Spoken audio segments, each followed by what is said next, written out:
ബിരിയാണി. വാ സാറാന്റിയോട് ചോദിക്കാം. ഐസ്ക്രീമോ? ഇന്നെങ്കിലും ഒന്ന് അടങ്ങിയിരുന്നൂടെ ഈ പെണ്ണിന്? എങ്ങോട്ടാ? ഇവളുടെ ചെക്കിനെ കൂട്ടാൻ പോവാ. എപ്പോഴാ വരിക? ദാ വന്നു. ഇവിടെയൊക്കെ റെഡി ആയിട്ടുണ്ട് കേട്ടോ. ആ ചേച്ചി പോരുമ്പോ എല്ലാം ഇങ്ങ് എടുത്തോളൂ. അച്ഛനും അമ്മ അങ്ങോട്ട് പോന്നു കഴിഞ്ഞു. ചെക്കനെ കൊണ്ട് ഇവിടെ നിന്ന് കസറും. എന്താ സൈനോ അല്ലേ ദേഹണം? ഈ ചേച്ചി പെറുക്കൻ ഓരോന്ന്.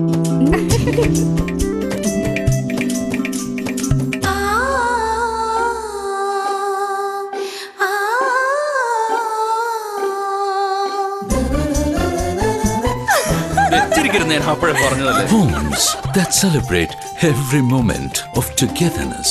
ഡിന്നർ എവിടെയാ? Asset Homes, celebrating relationships.